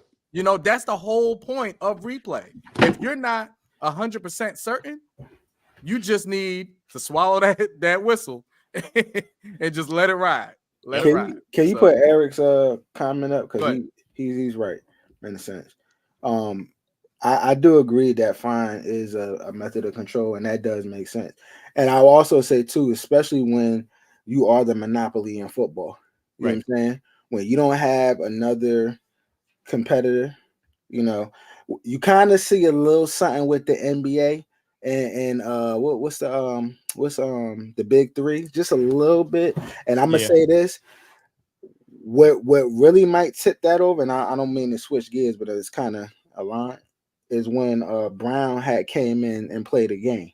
Yeah. If you start seeing more of that shit, then you'll start to have more change. But honestly, in the NBA, they advocate for things. The NFL, they don't have that. The XFL ain't that. Whatever the other league that they had in the springtime, like it was a good try, but it ain't that. You know what I'm saying? So when you have monopoly, you can do what the fuck you want to do. So I do agree with Eric. Like I do think it's a manner of control. It's wild, man, because there was a play, and we'll move on past. There was a play during the Dallas game and it resulted in Dak making this spectacular play where he was in the grasp of the defensive player, and it showed him rolling out of it. But you've watched many of Sundays when typically when that quarterback is in the grasp, they blowing the hell out of that whistle. And you can tell, if you watch it, you can tell that the defender thought the play was over, because typically that happens because they protect the quarterback so much, and it wasn't. Dak scrambles out of it, throws the ball downfield, yada yada yada. So it's, again, to your point, Earl, they are absolute humans. But the fact that you're seeing this so much, and the fact that you have former referees in there giving their input on it, it just lets you know there's a problem. When you got he was a vice president, and we were talking about a game last week, Dave. They'd be like, everybody sees that the play is wrong. or a call was made, and Dean Blandino and one of these guys would be like, that was clearly inbounds. It's taking them 10 minutes to look at a replay. Right. You're like, my thing is, why don't they add that aspect to the replay? Because like we said, we got Blandino up there or whatever. Like they always saying, like, I don't know. That was no. What they need to add is, since you were using the other leagues, the XFL. If you watch that, you hear the whole conversation of what's going on with the refs. You ain't gonna have that in the NFL. It's not happening. It's not, man. And anything tied, especially since sports surrounds around this, anything tied to any type of betting lines and stuff, trust me, they all know. Yep, absolutely. They all know. You saw it earlier in the year. I forgot what game that was, but like some team didn't kick a field goal or something to cover this. It was something crazy, and everybody was like, "What are you doing?" and they didn't kick the field goal or something. So, speaking of what are they doing, before we get into our big segment there, Super Cam versus the world. Everyone has probably seen Cam Newton. I forgot what podcast he was on. He was asked a question about quarterbacks and such. That was his podcast. Was it his podcast? Okay, it was. That was his. The fourth and one, and he was giving a breakdown between game managers and game changers, and he named names like the Brock Purdy's of the world, Jared Goff, and he named Dak Prescott, and the world lost their damn mind. So much so it got covered by Colin Cowherd. It was on ESPN First Take. It was on Get Up, and then you had the thing, with Kimberly Martin. All those guys speaking out, and was pretty much responding to what Cam Newton said. And I'll go quickly and let you guys give your take. Cam Newton was the coldest quarterback in his prime, bar none. I saw Cam Newton last year at a Hampton University Women Mary game. I was at HU. I think his brother plays for Women Mary. I had never seen Cam Newton a day in my life in person, but I saw him that day. I was next to my brother, and he was wearing, his gear. Even not playing, Cam Newton looks like he is a shooting guard or small forward in NBA. Just his stature and size. He looks like he is huge. So you're talking about a guy like that, who as fast as he was playing ball out there every Sunday, you understand why he was Rookie of the Year, won the Heisman, took his team in college all the way to the national championship, and it was just him being an MVP and such. I understood what he was talking about, game changer, again, game manager. What I did not like about the fact is the way that he was quasi-clown against people that give their opinions every day. And sometimes don't really know what the fuck they talk about, but they say stuff just for clicks, for hot takes, and it didn't go over well. That's just me. What y'all got, man? Look, I'm just gonna be blunt on this one. Kimberly A. Martin, I love you. Y'all know why. But this was so uncalled for, bro. You stated it perfectly. You're coming at somebody personally, right? As if you could do in half of a percentage point of what they've done in life. Right. You get what I mean? Like, when you have these people out there speaking that played the game for a living, and not only played the game, excelled at the highest level of that game, and then you come at that personally because you differ in opinion, just differ in the actual opinion. Right? Don't come at me personally. You don't want to go there. And that's all he was saying out there. He came back afterwards after the comments. Yep. And he explained it more to the sense of, this is what I think a game changer is. This is what I think a game manager is. And this is the difference. Right. Now battle me on that. Right. Don't come at me because I'm sitting on a couch on my own podcast and I have an opinion. You make your whole living off an opinion of a game that you never played. You get what I mean? And that's what he was basically saying. And he still didn't come at him in a way that was disrespectful. He sat back and just said, this is my opinion. This is the way I'm looking at him, because I think y'all are taking it in the wrong way, that when I say game manager, I'm saying something negative to the person. No, I'm saying a game manager is this, and a game changer, using that word changer, is this. And there's not that many game changers. So I'm not sitting up here saying all quarterbacks are bad, just some are more managers than changes. Now, you can disagree on the fact of putting Dak Prescott or whoever in there, but this is what I'm standing on. And that's where people start getting in their feelings. If you don't agree perfectly in what people say, then it's like, it's an outrage. Oh my God, you got to fit with. No, we ain't got to do that. We state our opinions on here all the time. People are in the comments stating theirs. Hell, I might get caught up and I'll look in the comment and be like, you know what? You right. Because I wasn't thinking about it that way. Right. And that's the whole point of conversation. Yeah. And it's you know what I mean? And it's based off of how you look at it. Because I mean, like, I don't think him saying you a game manager was a knock. Like, if I was a GM or if I was a coach, I want somebody who's a game manager and a game changer. Game manager right now. Hell yeah, because we ain't got neither one. You know what I'm saying? So that's not a knock. I think people are overly sensitive. You know what I'm saying? And I just think like people take things out of content, you know, or context or whatever. Just listen to what the people are trying to say.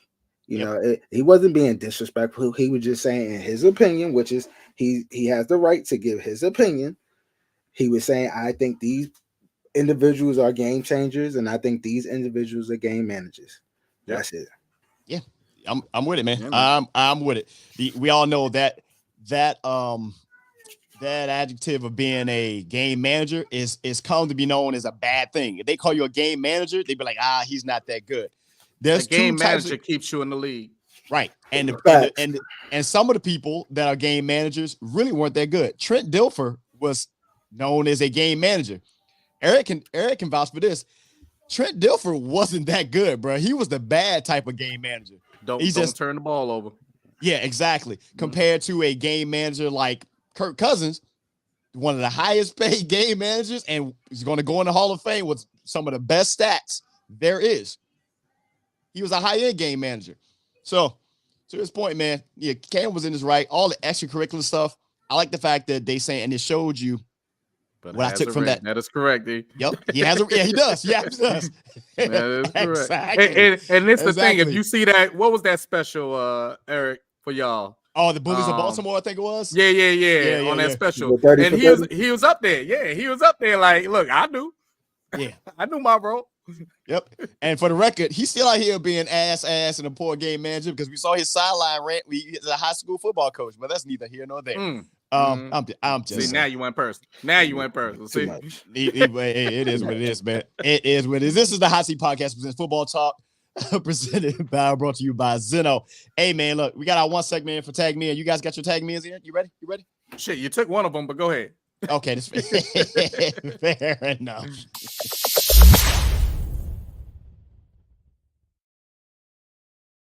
Tag me in, man. This is where we go in and get our little 15 seconds of fame. Let's go ahead, man. You got it. I tagged you in, brother.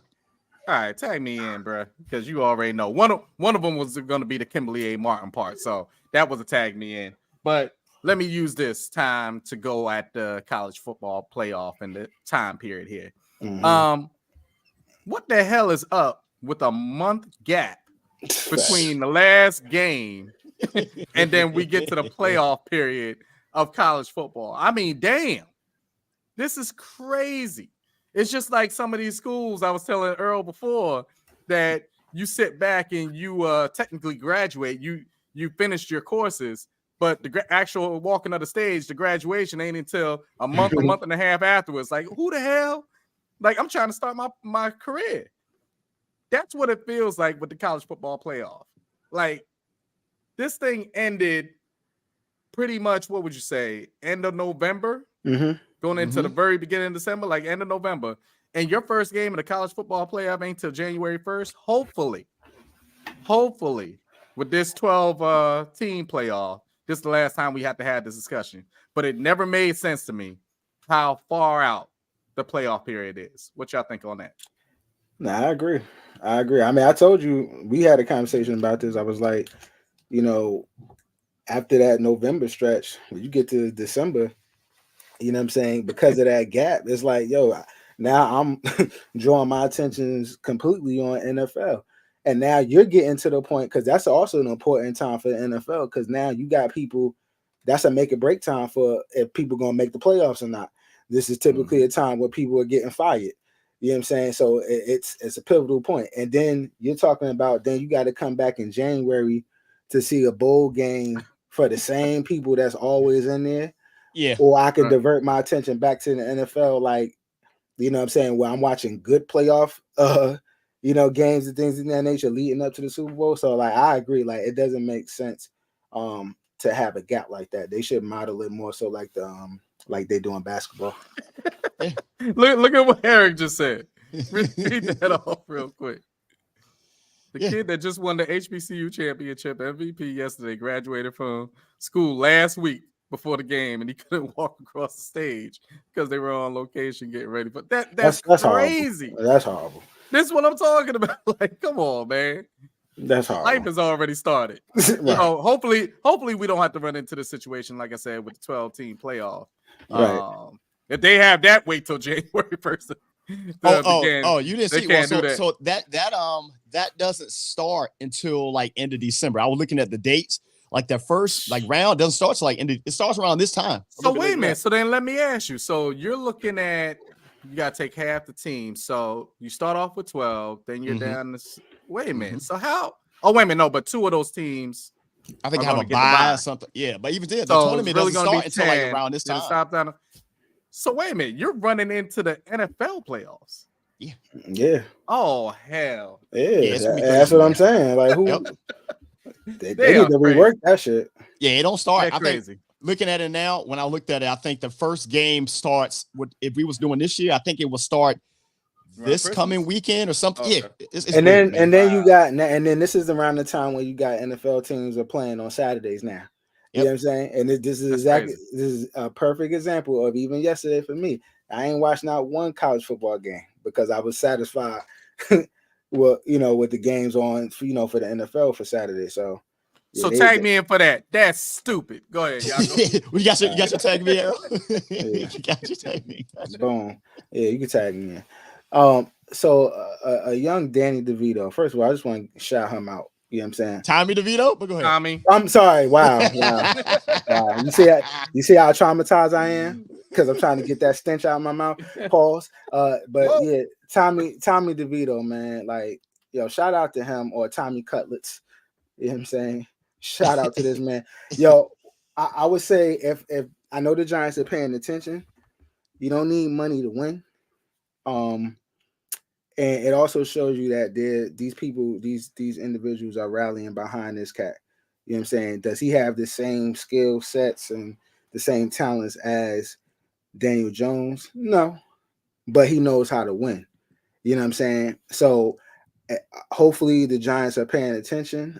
We got one more year with Daniel Jones. He's not DJ. He's not Danny Dimes. His name is Daniel Jones.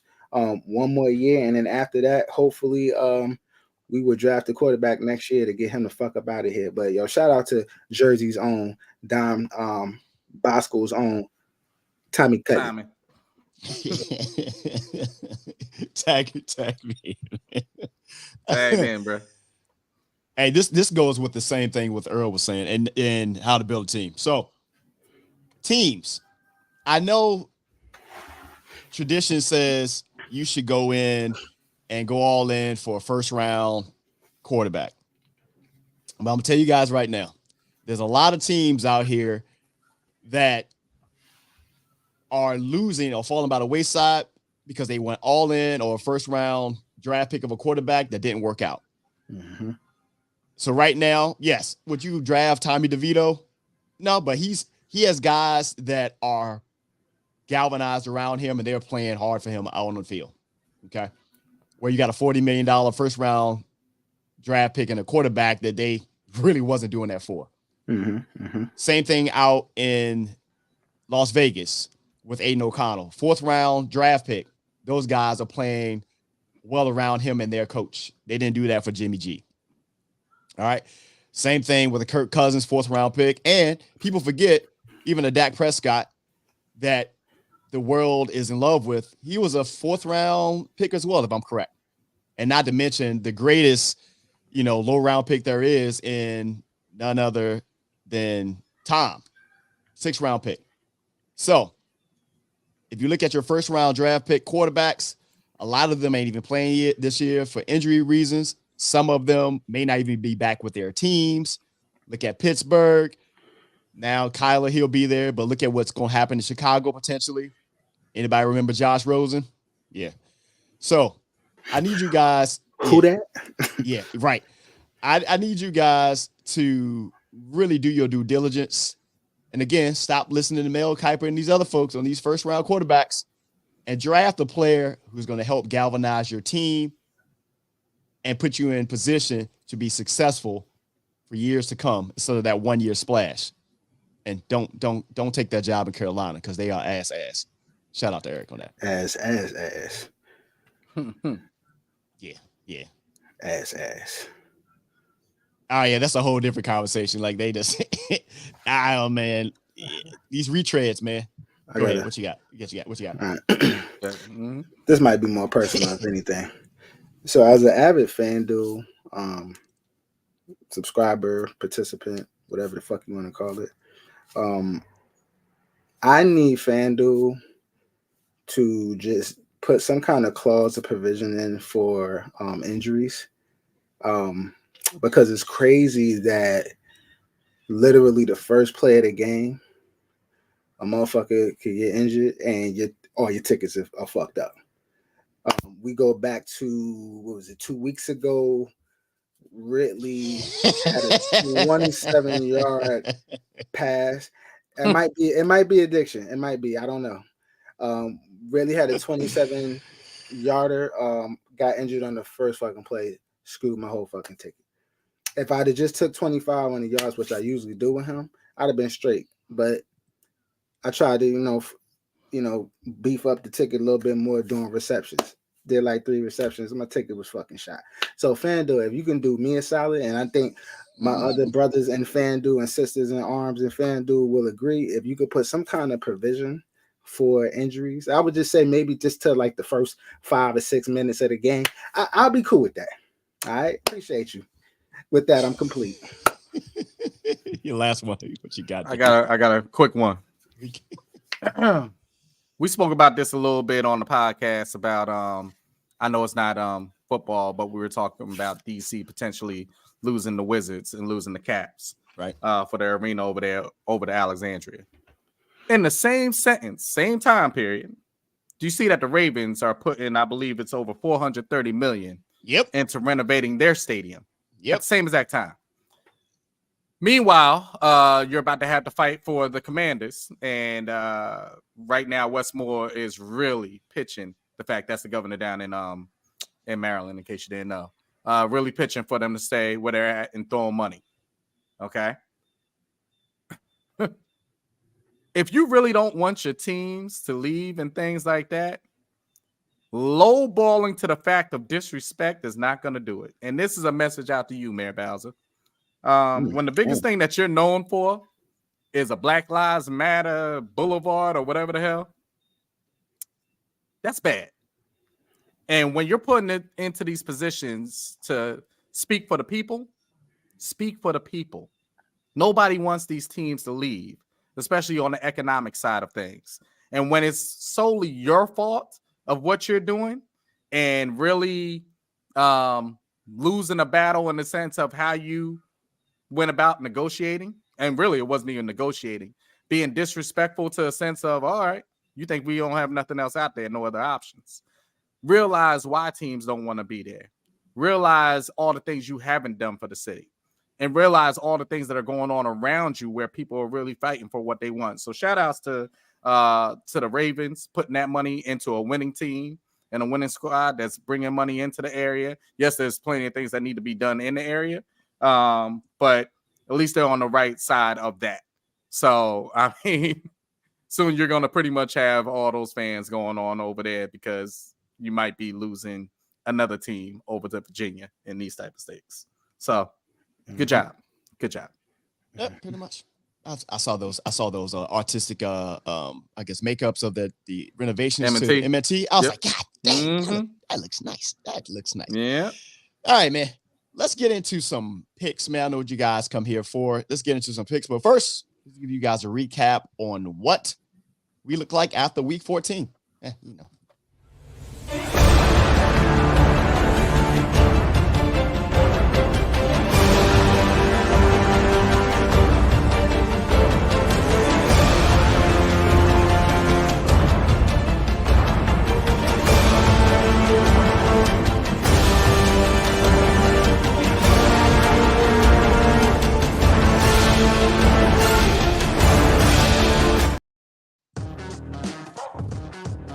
Gotta love. I don't give a shit that he's winning, but I want. Do we even have to do this anymore? See, we have to do this anymore? Yeah, I want to hear what Earl had to say. What were you saying now? What you saying? I said I don't give a shit that he's winning right now, but I won last week, so I don't care. Right. And if you guys are wondering, last week, remember we had the Thursday night and the Saturday night games. That's why we had so many picks out there. So, and the reason why he had the winning record over me is because these damn Vikings. No, don't do that. Don't do that. Don't do that. We don't do that when you get your little wins. You know what I'm saying? Well, that would be too often. That would be too often. That would be, you know. Cut his mic off, yo. Cut his mic. I don't want you to praise me like no god. Yeah, there were 3 other games that happened yesterday. We didn't really talk about it. We had Minnesota over Cincinnati, Pittsburgh lost. Run it the other way around. Cincinnati over Minnesota, Indy over Pittsburgh, and then Detroit over Denver. And then someone pointed out the fact that Shawn Payton went in on Russ. Hey man, you should just threw the challenge flag there and there, Shawn. You know, fuck out of here. You got time for that shit. Yeah. I don't like Shawn. I'm not a Shawn Payton fan, but whatever. All right, man. 3:15, man. We got Falcons at Panthers. 6-7 Falcons at the Panthers are the worst job to have in the league. I know the title of an NFL head coach it's only 32, but that's the one job that you don't want, bro. You don't want. David Tepper has become the new Dave Snyder. I got the Falcons in this case. I got the Falcons.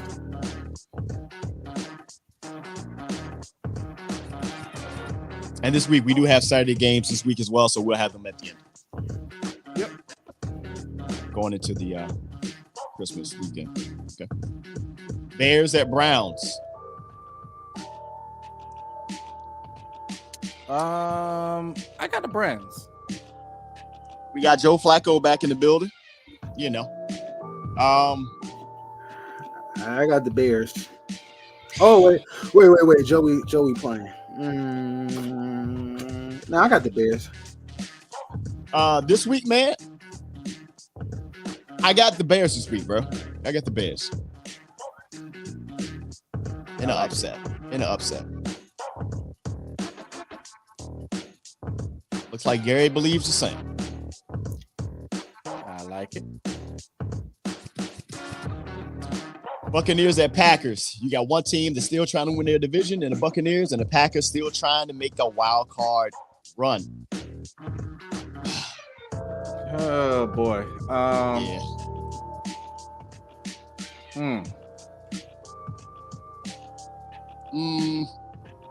This is a tough one for me.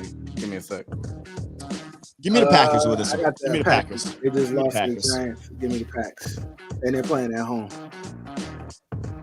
It's gonna be cold up that joint, baby. I'll put the Bucks on, Dave.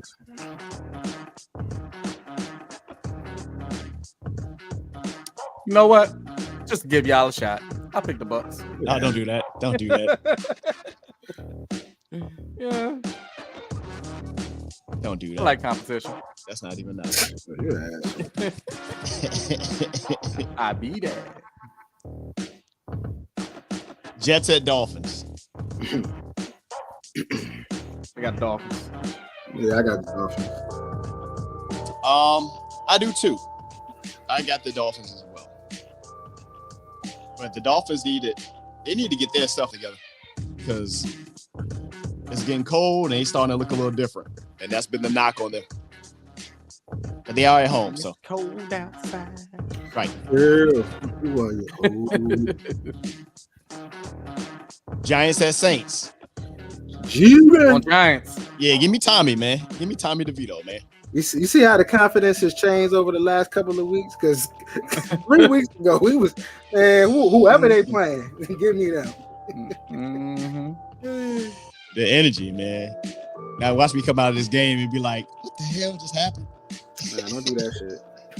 I'm gonna tell you something. I can't get mad at Tommy DeVito though. He's done more than what he's supposed to do. So what I like about this is, man, look, I want to see a team be competitive. There's nothing. I know people like, well, you should lose to get a higher draft pick, but as a competitor, as a player, they're not going. Yeah, that's what I'm saying, man. Like, look, that's mad ass fans. That's your job is on the line. Yeah, do your thing, bro. Do your thing. That's our job to say that. Yeah, right. Yeah. Go do your thing. So y'all go play.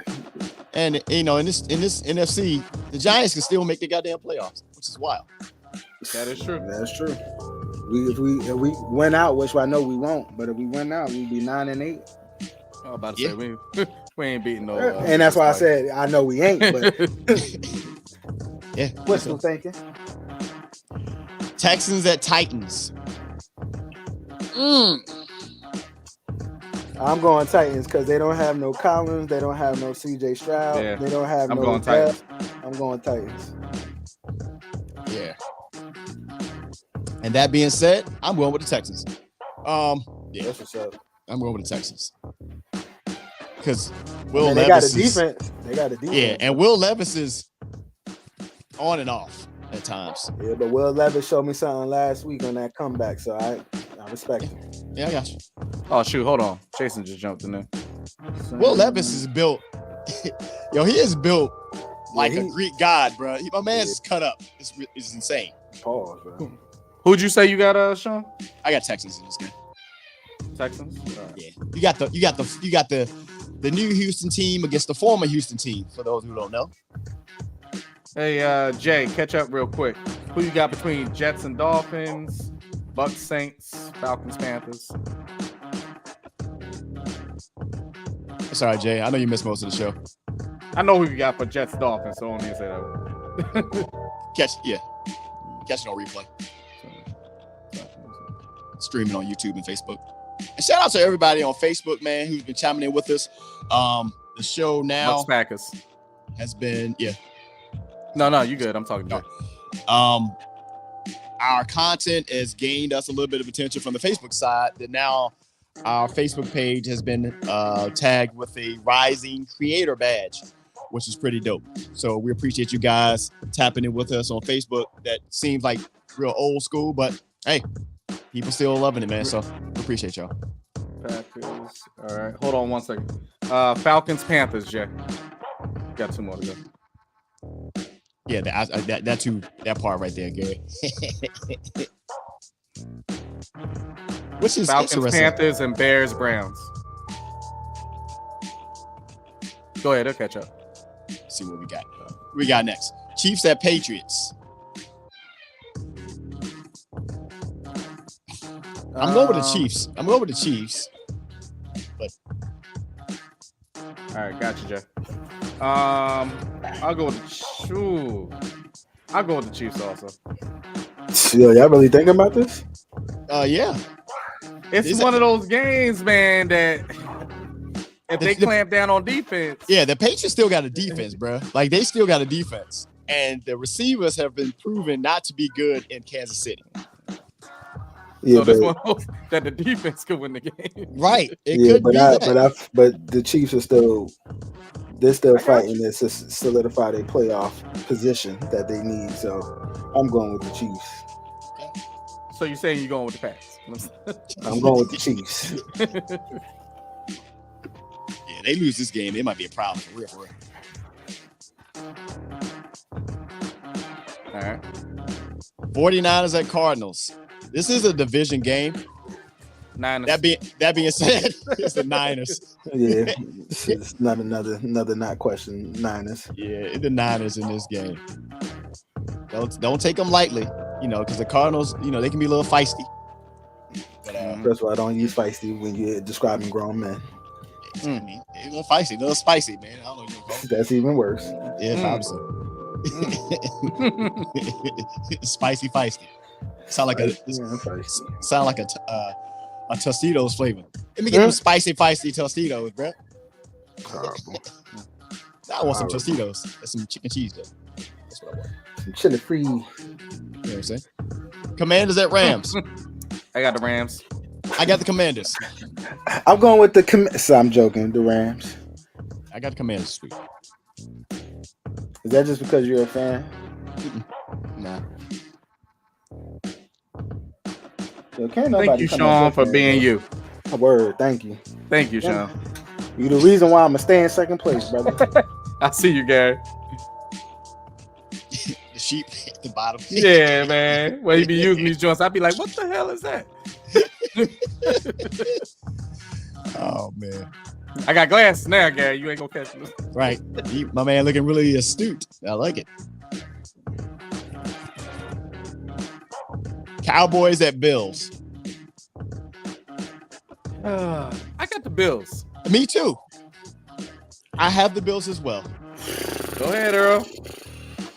Go ahead, Earl. Do it. I'm gonna go with these bitch ass Cowboys only because. And you know what, though? Once again, shout out to Cam Newton. We're gonna watch a game manager versus a game changer in this game. So we're gonna see how this gonna go. This something tells me this is, it'll be real good.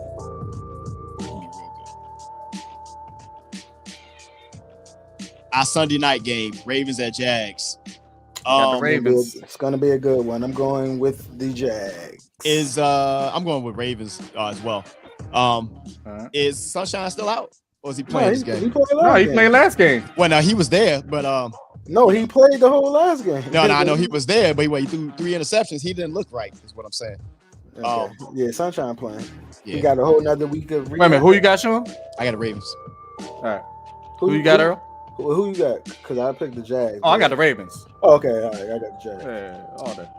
I didn't look. Is Cal Hamilton, is he out this week?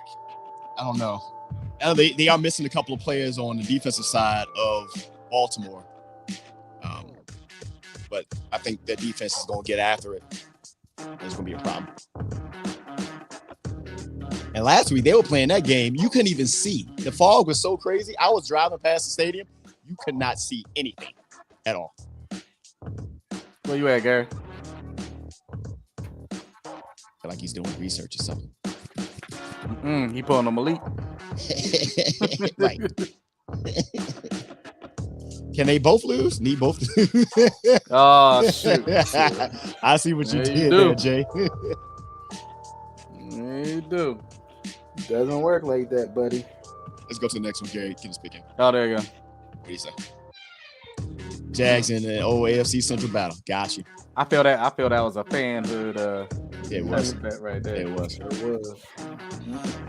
Our Monday night game, Eagles at Seahawks. I got the Seahawks. Is Xzno playing? Does anybody know? I think he is back, right? Yeah. He should be back this week. I got the Eagles this game. Yeah, stay with Seahawks. No. Stay with the Seahawks, right? That's who you wanted. Go ahead. You want the Eagles? Yeah. All right, hold on. He's checking. Let's see here.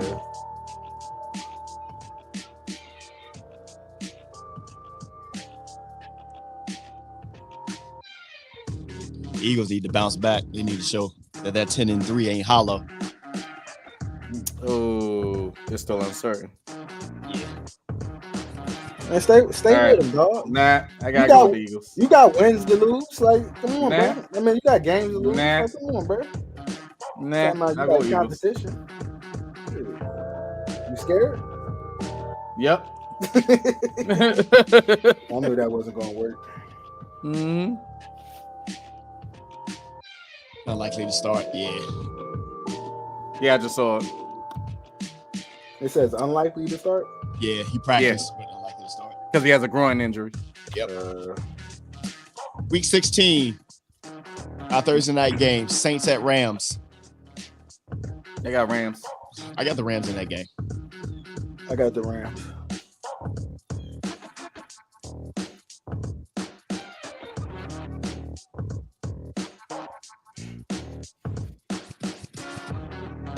Think how far Xzno has come, though. I just had to sit back and go, hey, is Xzno playing in that game to make my decision?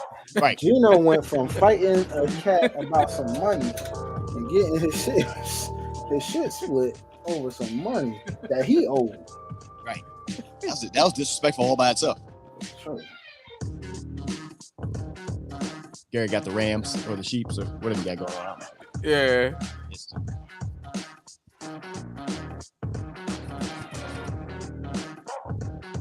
Saints with the upset. All right. Okay.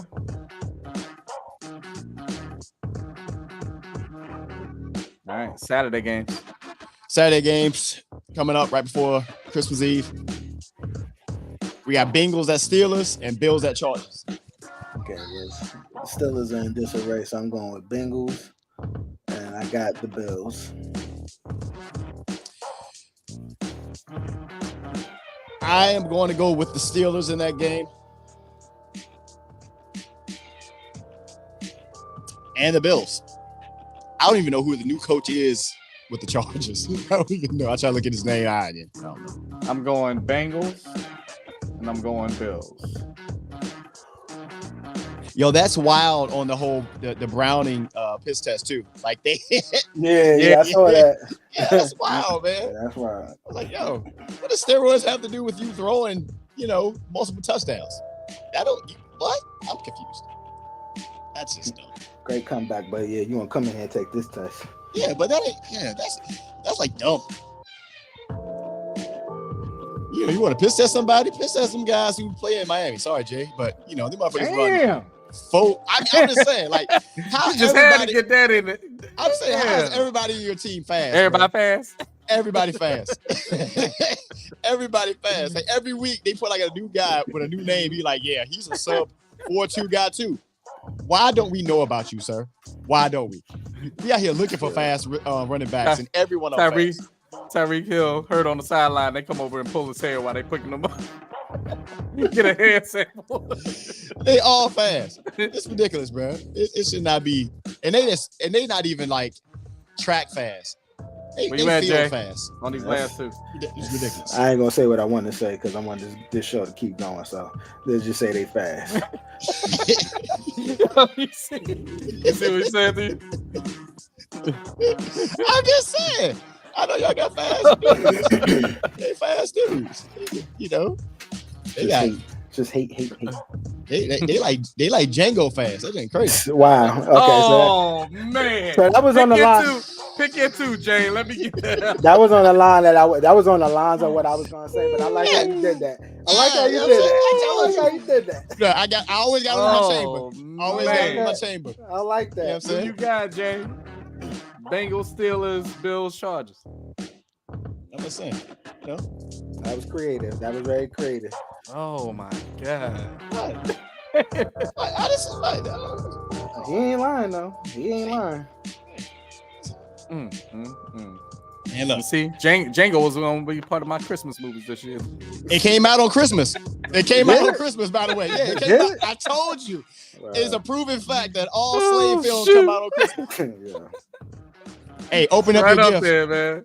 Open up your gifts now. We're gonna show you all your struggle after you enjoy your eggnog. Tyreek Hill is inactive today. Let's give me that. Hey, look, I'm just saying. There you go.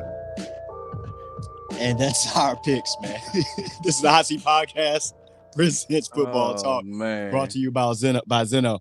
Shout Jay, out to I need those last two picks. Hey, hold on real quick. Hey, yeah. Dave, why don't you pick the Steelers? Because the Seattle, only because Jalen Hurts may not play.